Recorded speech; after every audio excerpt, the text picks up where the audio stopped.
Hello, welcome to Unicorn Princess Tarot. So, reading po ito for Earth sign, Taurus, Virgo, Capricorn. Take only what resonates. Bali, hindi ito magre-resonate sa lahat, okay?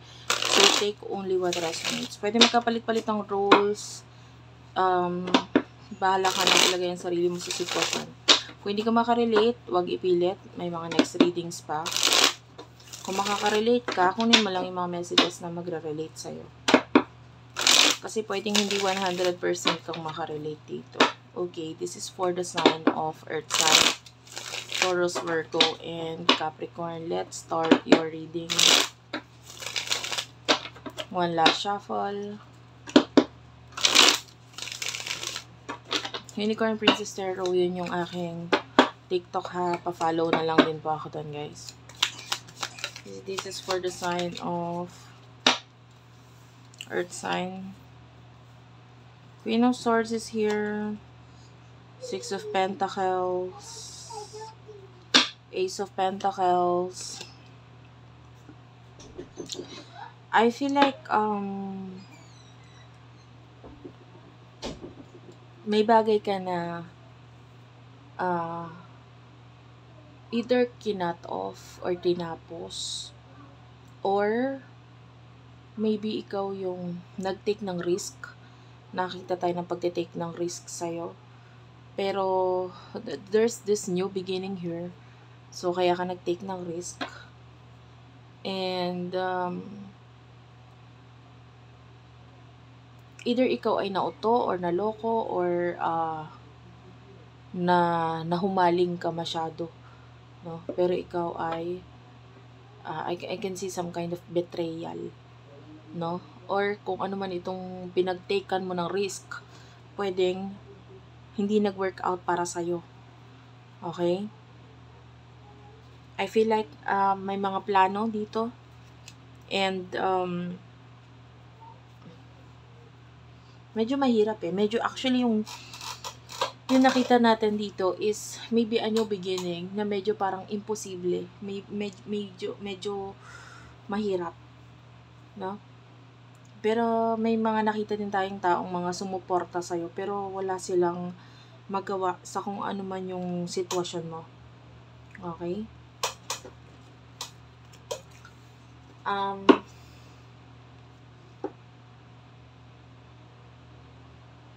Pagdating sa love, sino itong person nakakonect na Earth sign?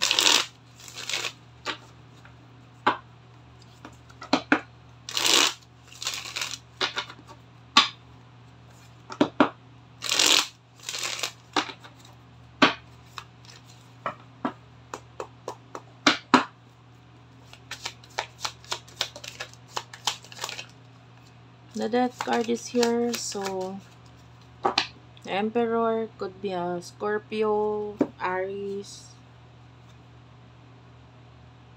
dalawang major arcana, Taurus, Virgo, Capricorn, yeah, also an Earth sign.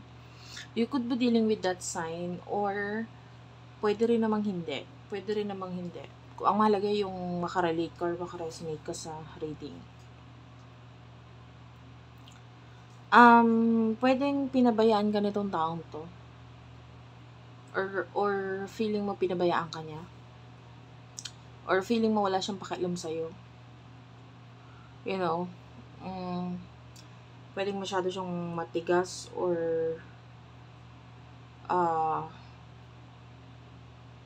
pwedeng wala siyang ginawa sa kung ano man yung naging sitwasyon mo na pwedeng medyo mahirap at masakit para sa'yo.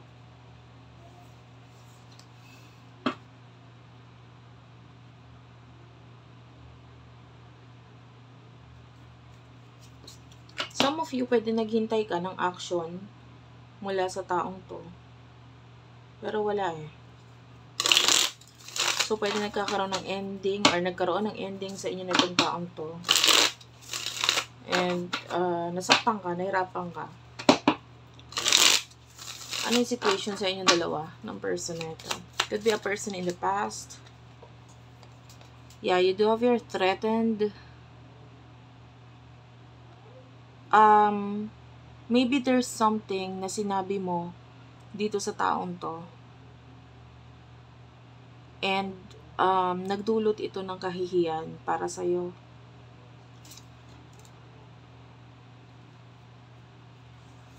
Medyo naging unfavorable, nakakita ko ng unfavorable. So, pwedeng hindi sinuwerte, parang ganun. So, unfavorable yung naging experiences mo nito mga nakaraan. Medyo may mga toxic people around you, toxic, I can see, actually, kanina ko pa nakikita, it's like an evil eye. So, something or someone curse you. And sa mga hindi nakakaalam ng evil eye, it's like usog eh. Pero, kung familiar ka sa Tagalog, yun ay usog, parang usog, pero sa tingin, no? Na parang pwedeng may tumingin sa'yo ng masama or may taong nainggit sa'yo. And then sa isip niya, nag-isip siya ng hindi maganda laban sa'yo. Eh, nagdulot yun ng kapahamakan or hindi magandang experience para sa'yo. No? And you do have your meeting, so pwedeng nagkaroon nga yan ng communication sa inyo nitong taong to, pero hindi nag-okay. Like, maybe nagkaroon ng ending, pero hindi okay yung pagtatapos ng pag-uusap ninyo na person ito. The roller coaster is here, so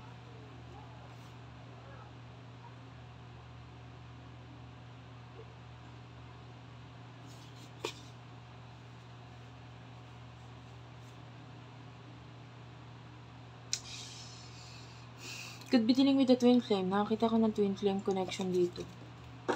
Pero, there's this feeling na parang excitement. So, you would know na parang itong person na ito is, pwedeng siya yung twin flame or yung soulmate mo kasi nagkakaroon ng paulit-ulit na pangyayari sa inyo. Tapos, kada magkakaroon ng connection, may excitement na nararamdaman. Pero nakakakita tayo doon ng denial or hindi pagiging totoo dito sa connection nito. Okay? So, yun yung nakikita natin sa situation or sa connection niyo. That could be you or your person. So, ano yung emosyon ninyo sa isa't isa? Earth sign. Emosyon ninyo sa isa't isa na ng taon to. Earth sign. You do have the King of Pentacles, Temperance, Page of Swords, Five of Cups. You're sad.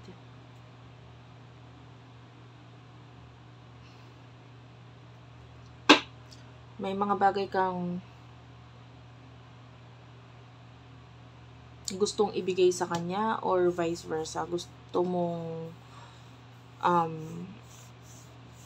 maranasan dito sa taong to,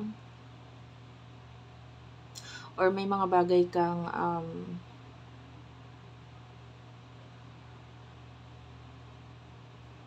gustong mabago. I feel like gusto mo rin siyang mabago, or mabago yung sitwasyon niya, mabago yung sitwasyon ninyong dalawa. Yun yung kinakalungkot mo eh. Temperance is here, so some of you, you're waiting, naghihintay ka pa rin dito sa taon to. Pero niloloko mo yung sarili mo eh. Part of you is niloloko mo yung sarili mo. With the Page of Swords, you have no choice. Parang kailangan mong magkunwari. Kailangan mo lokohin ang sarili mo. With the King of Pentacles, some of you parang iniisip mo magpatato or iniisip mo ipatato ang something dito sa taong to. May kinalaman sa taong to. Kasi importante siya sa'yo eh.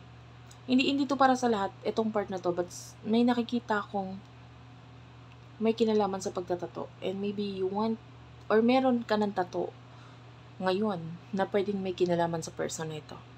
So, alin man doon, something to do with the tattoo. Or you're planning. Okay? Kasi alam mo na importante talaga tong taong to sa'yo. And Nararamdaman ko yung energy mo, matamlay, malungkot, walang gana.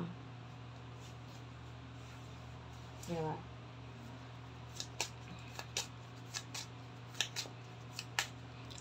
I feel like gusto mo bumalik pero you're not ready. Or gusto mong magkaroon ulit ng something sa inyo pero hindi ka pa handa. How about your person? Emotions niya para sa'yo. Page of Cups. For Earth sign. High Priestess and Five of Pentacles. Oh. This is an energy of another situation, another person. Nakita nga pala ako ng Christmas lights. Or, ano daw, parang kintab-kintab, sparks, ganon. So, pwedeng you're dealing with someone na nagkaroon ng pagkikita sa inyo. The last time na pagkikita is may Christmas light. So, maybe that's December or what. Kung hindi man, mga bare months yung last na pagkikita ninyo.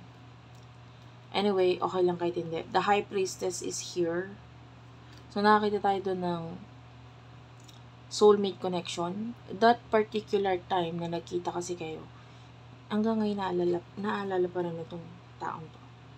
Yeah, especially nakikita ko yung meeting dito. So, that's may kinalaman sa meeting or pagkikita ninyo nitong taong to. And you do have here the Hierophant.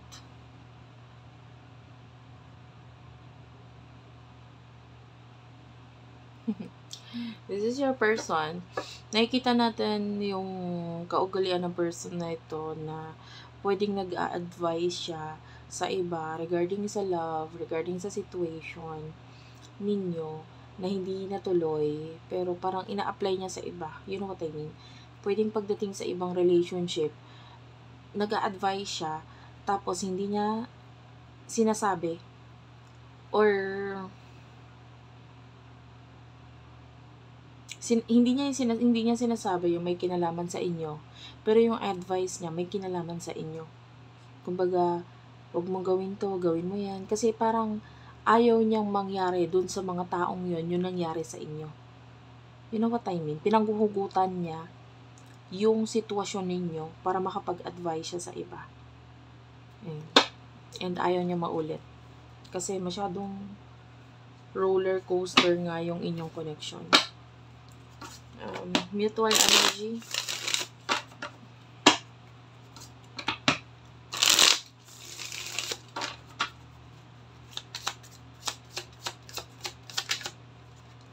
Mutual energy, you do have your journey. Wow.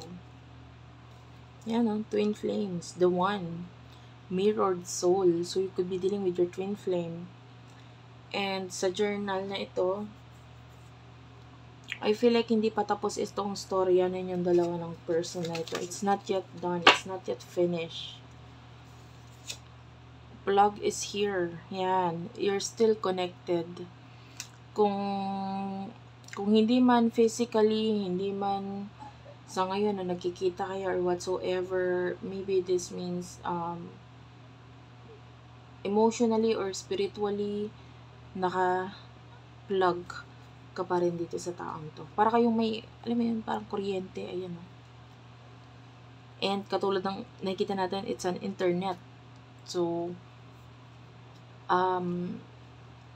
yung internet kasi, di ba, parang kaya mong connect sa isang tao ngayon kahit malayo sa'yo, basta may internet.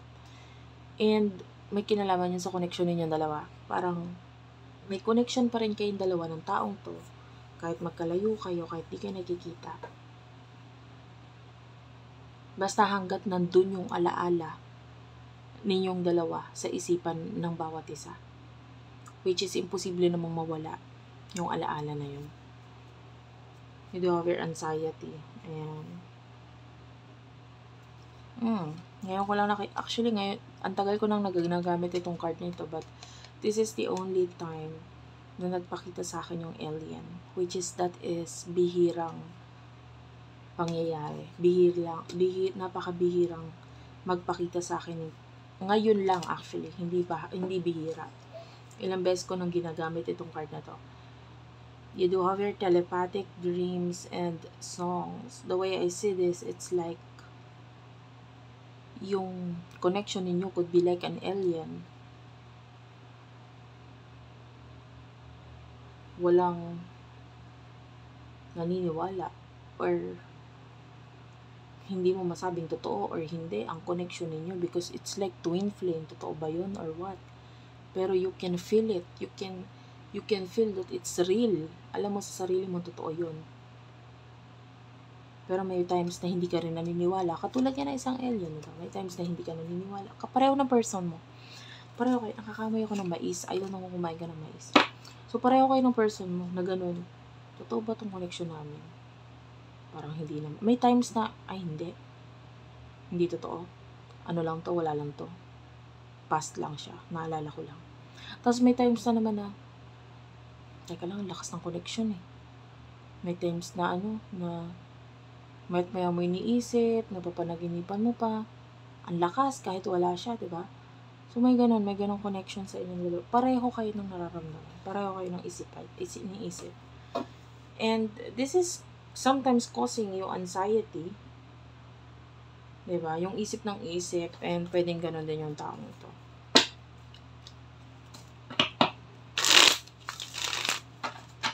What will happen in the near future for the both of you? Yung iba sa inyo na wala na ng pag-asa sa connection.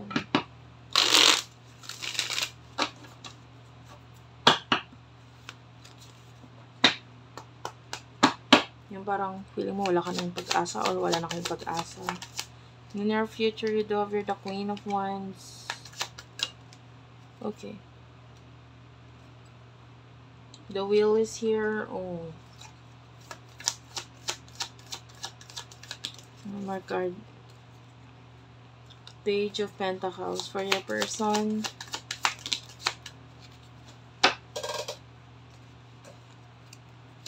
The Lovers. Three of Swords. Wow. Hindi ko tayo expect. Four of Cups is here. Four of Cups. The Chariot. Okay. Okay. Why?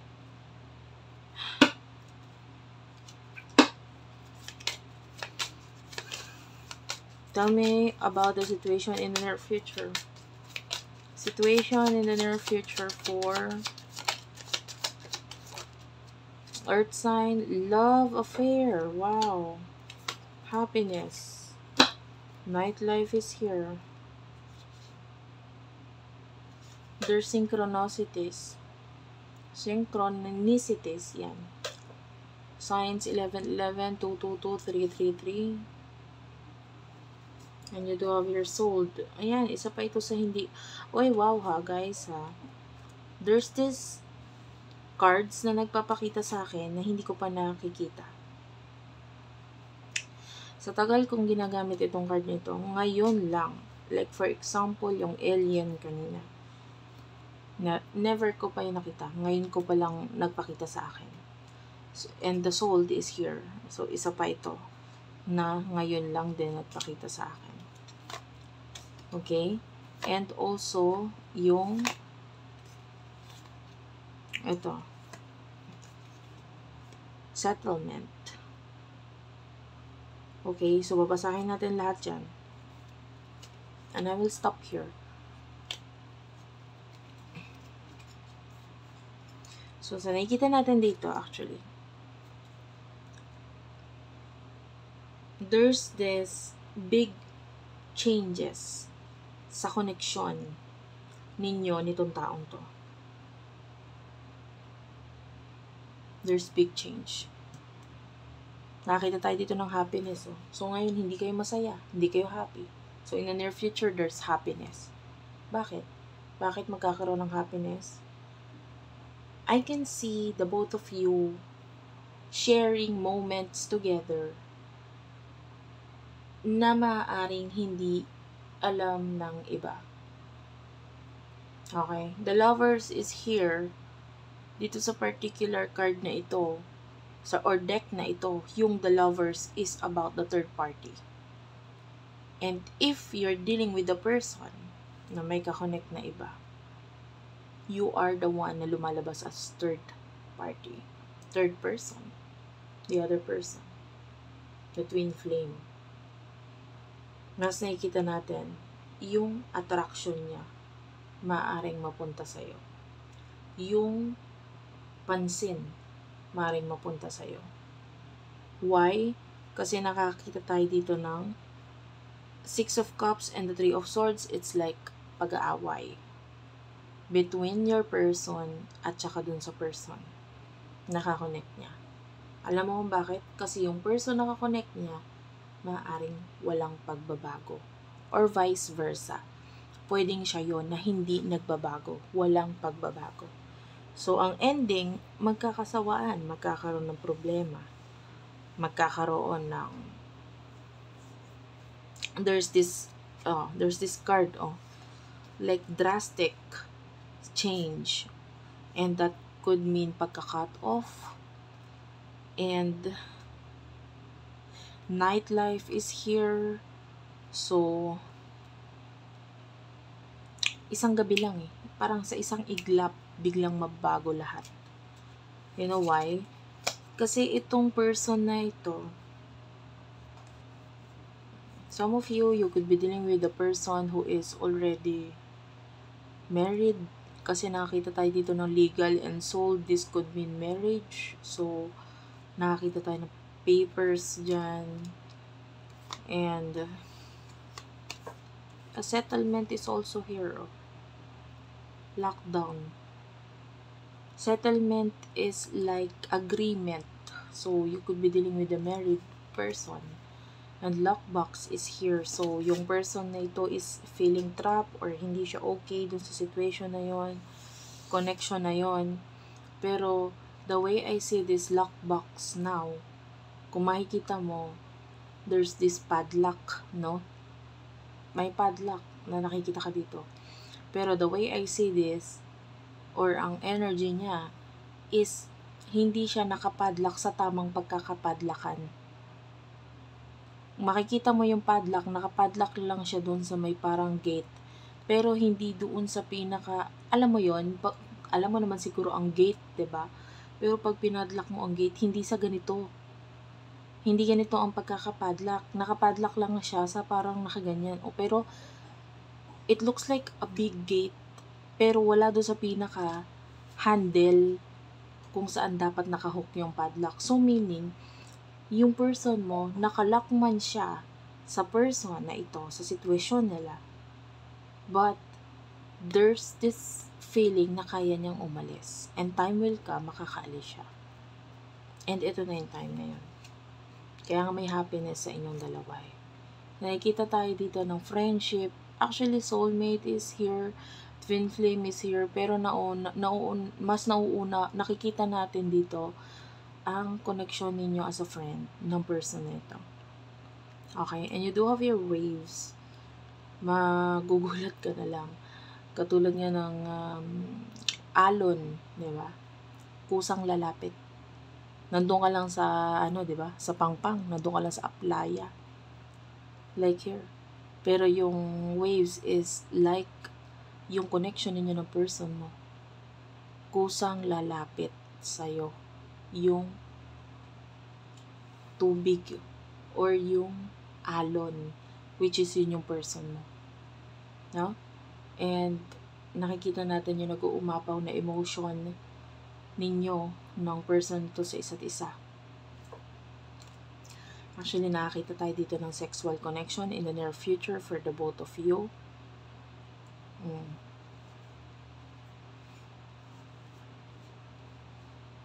So, maaaring magkaroon ng malaking pagbabago, sexual connection in the near future sa inyong dalawa ng person na ito. And yeah, you will be like the third party, but in a way, hindi naman siya third party na masama. Kasi parang wala sila eh. Problemado siya, tsaka wala talagang sila ng person niya. I can see an ending. I can see your person getting out sa situation. So, naging kayo, wala na yung person niya. Na oo, legal man sila, pero sa papel na lang. So, that's it for now. Thank you for watching. I love you all and bye-bye.